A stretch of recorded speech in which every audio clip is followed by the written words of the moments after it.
everyone. Thanks for joining us. I'm Josh McKelvin. For the first time in more than a decade, the Grand Old Party has the majority muscle in Concord after it pulled off an election night hat trick, winning the House, the Senate, and the governor's office.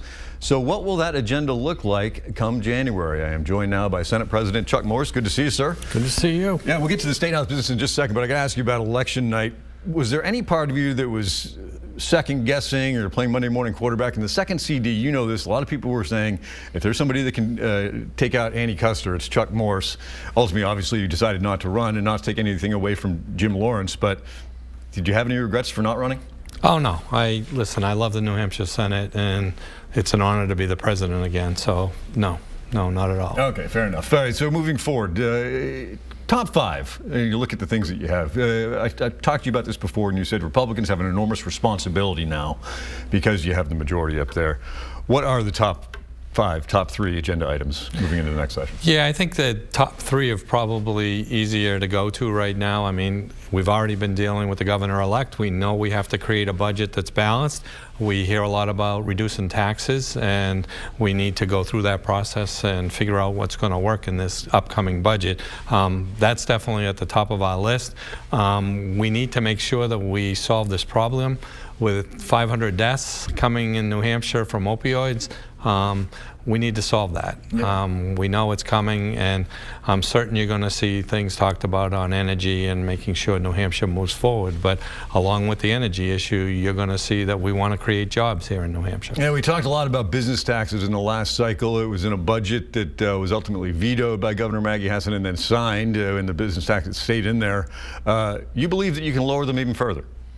Oh, I think we have to. I think New Hampshire, basically, you know, this economy's been running pretty good for a little while now, and I think we need to make sure it's going to run for a long time. New Hampshire was the envy of, you know, the Northeast, and we need to put it back there. And we talk a lot about the businesses. What about the property owners? I mean, you know, you own property, and property taxes are high. We don't have the sales or income tax, so a lot of the burden does fall on the property owners. Is there any mechanism, any way that state budget could bring some relief to the property owners? Yeah, I think as we talk about education and we, you know, talk about roads and bridges, things like that, I think we need to participate with the communities on those issues. We will. That's what we'll talk about in this next budget. All right. What kind of approach do you expect this Republican State House basically take when it comes to the opioid crisis, which you talked about? Well, I think the opioid crisis, we have to take a look at what we've done. We obviously put a lot of money into certain parts of where we thought we should go in the state of New Hampshire, and yet we still have 500 deaths. Totally unacceptable to anyone, Republican or Democrat in the legislature. It's an issue that has to drive to zero if possible. I think we're going to evaluate everything we did, and I think, you know, in talking to the governor-elect, he's going to be hands-on and get it done. Yeah, so you've been talking to the governor-elect a lot, Chris Sununu. We saw last week the House re-elected Sean Jasper as its speaker. You easily won the presidency of the Senate again. Is this a different atmosphere? I know it's early, but is there a different atmosphere right now in Concord? Well, I think it's that awesome responsibility thing. I mean, Speaker Jasper and I have worked well together, and I will continue to work with the Speaker.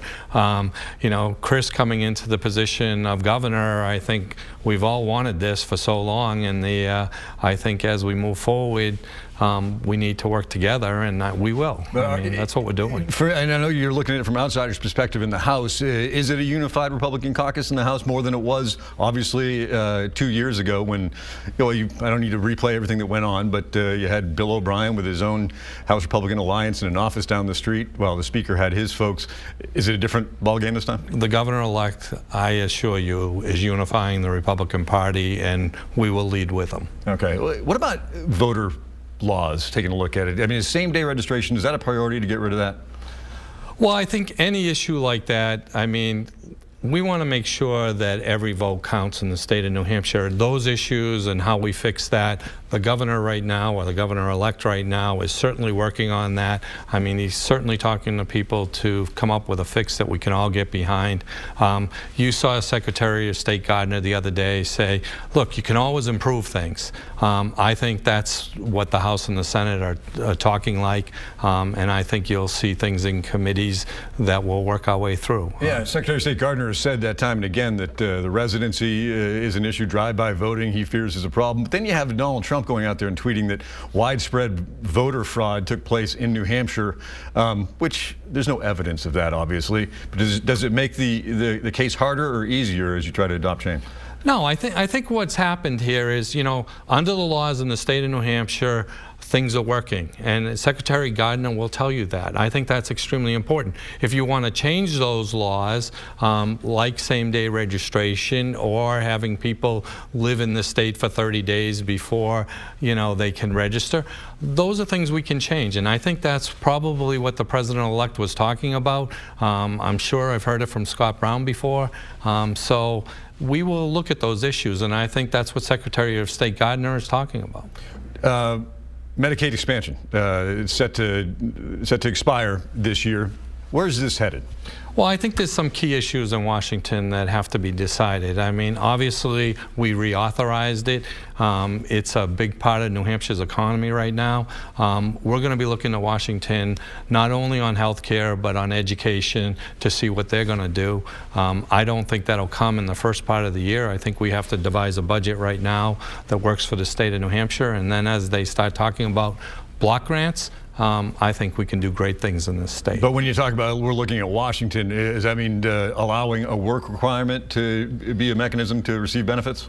Look, the Chris Sununu has said all along Washington needs to get out of the way. And I firmly believe if Washington block grants New Hampshire and gives us the authority to govern in the state of New Hampshire, we will do it responsibly. Work requirements is one thing that needs to happen. With unemployment down where it is, we need to make sure that people that can work in the workforce are working there. Right to work legislation. Where does this fall in the priority list in year one? Well, I've said we want to drive the economy in the state of New Hampshire, and certainly in the Senate we will pass right to work.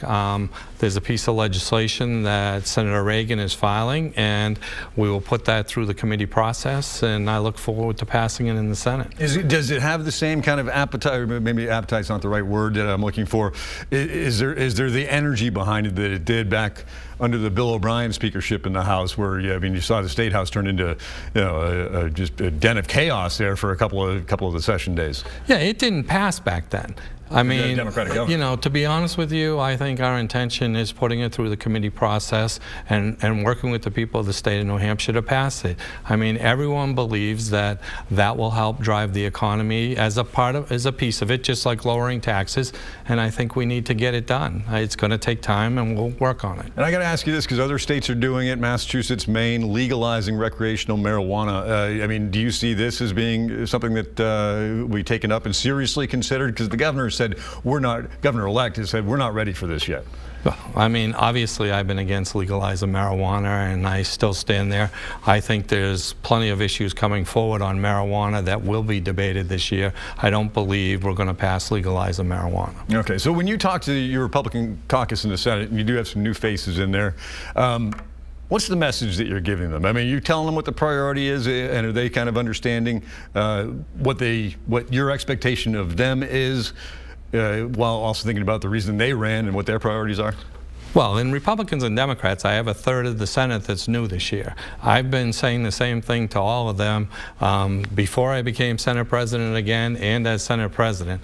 We need to work together for the people in the state of New Hampshire. In the Senate, being such a small body of 24 people, we need to know about each other's families. We need to know about each other's likes and dislikes. Along with that, we will disagree. But on about 80% of the issues, we agree in the state of New Hampshire in both parties, and I think we need to work with that and get things done. You mentioned, I mean, obviously the State House can't operate in a vacuum. There has to be some communication with Washington, D.C. and our congressional delegation, which is all Democrat now. Are the lines of communication open? Are people talking about, the federal partnership when it comes to the opioid crisis? Well, to be honest with you, I've never had a problem working with Democrats or Republicans when it comes to that. I think, in the congressional roles and in the U.S. Senate roles, they realize that we're going to be reaching out to them, and they've always responded, not just because I've been Senate President. And I mean, I think we'll create that relationship. We'll work with them. But I do think Chris Sununu being the governor, he'll be in contact with Washington also. Yeah, you've been Senate President now for how many years this will be? Well, my lucky number is 13, so I became president in 2013. So okay, so for a few years. But you've always had a Democratic governor. Now with a Republican governor and a Republican House and Senate, as we pointed out a number of different times. Is there a danger that you feel of trying to do too much too quick? There's no danger. I mean, the reality is I know people want changes in certain things, but I've always believed in the legislative process. I mean, I came up under Speaker SciTech. I believe in debate, and I believe on moving forward cautiously. So the Senate won't change from that, and I would respect the fact that Chris Sununu is going to lead that way. Yeah, and he's going to put out his budget proposal, obviously, in February, as this Constitution mandates. Right now, there's how much money roughly in the rainy day fund, state's rainy day fund? Well, we have about $130 million. I think the rainy day fund gets capped at $153 million. We certainly did what we had to do to make sure that the state of New Hampshire was in a good financial position. So as you fashion a spending plan for the next couple of years, is it going to be some sacrifices? Is HHS going to be under the microscope as far as where some efficiencies can be found? Or do you have a little more cushion than perhaps back in 12 when Bill O'Brien got through a budget that everybody said was going to lead to homelessness in tent cities on the State House lawn? Well, I think I had a great influence on that budget. I certainly reduced state spending back in 2011, but building budgets is, you have to live within your means. That's always been my opinion. I think as we talk about tax cuts, I think that actually grows the economy. We proved that, in this session, that we lived within our means and reduced taxes. We'll do the same thing, and we'll meet the needs of the citizens of New Hampshire. And we have about a minute to go, but helping the economy grow. What areas? I mean, overall, we look at the unemployment rate, it's better than any other state in the country. I think we're number one, if not number two. In what areas can the legislature help the economy grow? Well, look, when I went to the governor originally back in 2011, it was build I-93 because I thought it would see some development along the first 18 miles, and I thought that we could put gaming in place back then. I mean, obviously, Rockingham Park's changed, and it's going to develop anyways, but it's part of that process where I think we need to create some development, some good jobs in the state of New Hampshire. Now we have to find a way that young people can come out of college and live here, and I think that'll be the next challenge, and we'll have to deal with the local communities to make that happen. Well, best of luck to you moving forward. You do definitely have a unique opportunity, sir. I appreciate your time this morning. Thanks for having me, and have a good holiday. You too.